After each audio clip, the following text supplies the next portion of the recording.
Olá, primeiro ano! Como vocês estão? Tudo bem?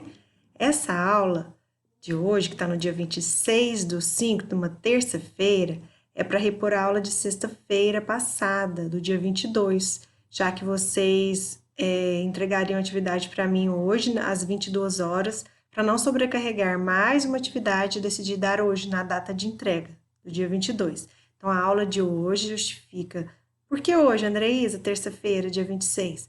Porque na sexta-feira, dia 22, eu não postei essa aula para não sobrecarregar vocês de mais uma tarefa, né? Sei que vocês estão apertados, estão fazendo a APA, estão estudando, estão com muitos afazeres, ok?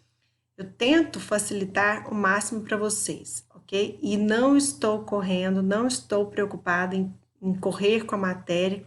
Eu quero que nós façamos tudo que está na apostila da melhor forma possível. Nós vamos ter todo o tempo do mundo para frente.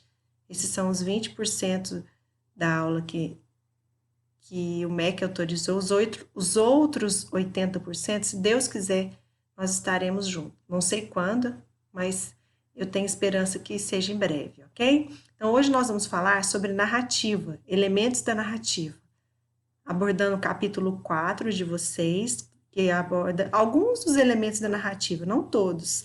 Lá tem personagens, espaço e tempo. Não falou de enredo, né, que o enredo é composto por situação inicial, conflito, clímax e desfecho, e nem outros como discurso direto, discurso indireto, discurso direto e indireto, que eu vou abordar depois.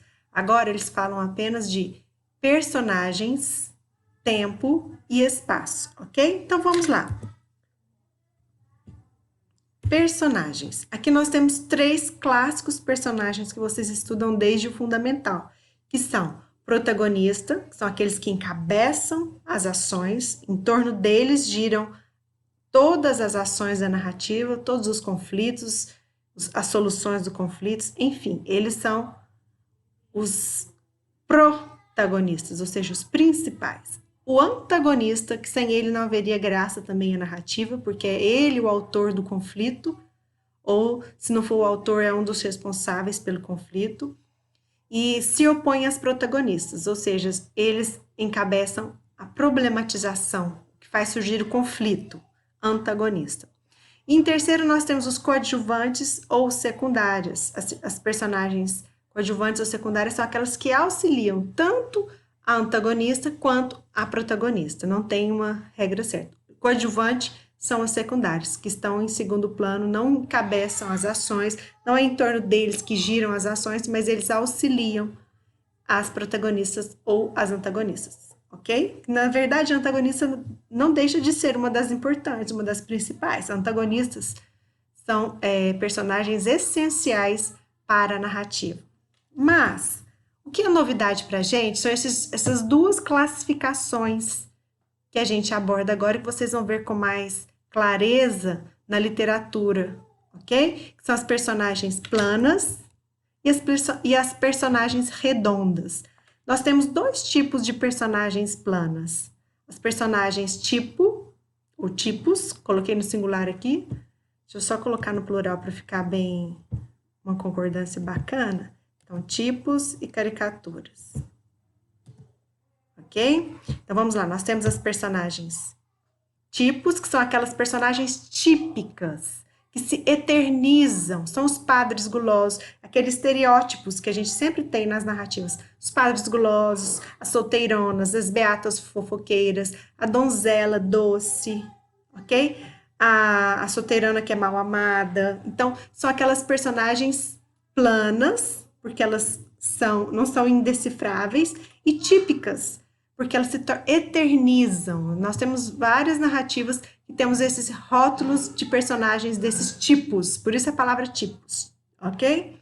E as caricaturas? As caricaturas são aquelas personagens com desvios de personalidade, ok? Esse desvio de personalidade é tão forte, tão exagerado, que a intenção dele é justamente essa, dar um ar de caricato, dar um ar caricato, aquilo que é cômico, satírico, que faz a intenção de criticar. Então, aquele exagero na característica da personagem é intencional, fazendo com que ele seja caricato. Por exemplo, nós temos o João Grilo do Alto da Compadecida, que é um tipo de texto que vocês estudaram também, que é um tipo de texto teatral, né? Ariano Suassuna coloca o João Grilo como caricatura, que ele é tão exagerado, o desvio de personalidade dele é tão exagerado para dar o ar cômico à sua narrativa, ok? Então, nós temos aqui as planas, que são os típicos, são os tipos, a gente até troca os nomes, mas o nome certo é tipos, e as caricaturas, que são exagerados, ok? Então, desvio de personalidade exagerado, ok? Depois nós temos as personagens redondas. As personagens redondas, temos as caracteres, também coloquei no singular, Andreisa. As caracteres e as símbolos, as personagens símbolos. Ok? Então, vamos lá. As caracteres. As personagens caracteres são de tamanha complexidade, tão complexo, tão confuso, seus problemas são tão insolucionáveis que eles não tem como nem você tentar resolver. Gente, esse caso é um caso perdido. Por exemplo, Édipo, que desposou sua mãe e matou seu pai. É um caso muito complexo. Entenderam? São personagens desse tipo. Com tamanha complexidade, com tamanha... Não há solução para o caso dele. Então, ele é tido como uma personagem caractere, ok? E símbolo, a personagem símbolo são aquelas que ultrapassam as características dos humanos. Elas têm características de deuses, semideuses. Nós temos aqui Ulisses, uma força, Hércules, uma força que é sobre-humana, uma característica, estou colocando aqui a força do Hércules, mas uma característica sobre-humana, uma característica que ultrapassa o que é humano. Então, eles são símbolos, símbolo de força, símbolo de inteligência, símbolo de alguma coisa. Geralmente tem na mitologia grega, pessoal.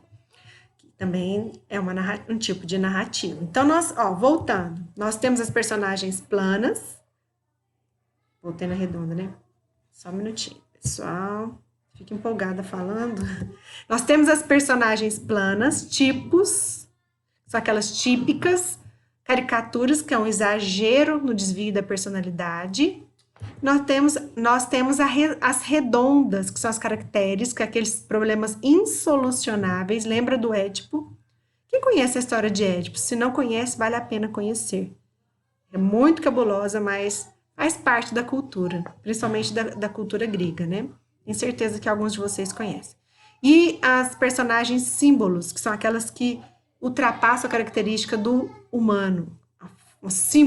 O próprio nome já nos mostra, o símbolo de força, um símbolo de vaidade, ele ultrapassa a característica humana, tá?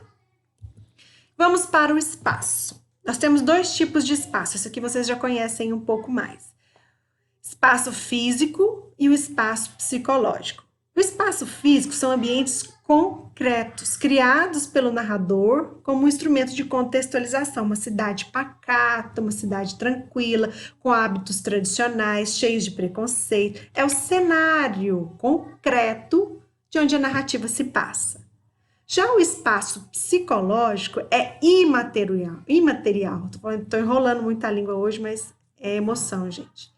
É imaterial, não mensurável, não é um local, não é concreto, é um ambiente interior, com reflexos das personagens, psicológicos das personagens. Geralmente, por exemplo, Clarice Lispector tem esse tipo de espaço, são espaços, a mente, o inconsciente daquele narrador, que está, às vezes é um narrador onisciente que está contando uma história intimista, narrando algo intimista, é um espaço psicológico, ou seja, são reflexos psicológicos das personagens. O narrador adentra no psicológico, é o espaço, é aquele lugar, é o meu eu, é o meu inconsciente. Então, é esse tipo de espaço que nós estamos falando agora. Então, nós temos o espaço físico, ambientes concretos, o cenário de onde se passa a história, e o psicológico, geralmente acontece em narrativas intimistas. Eu dei o exemplo da Clarice Lispector, que é muito comum. Clarice Lispector tem essa característica de fazer narrativas intimistas,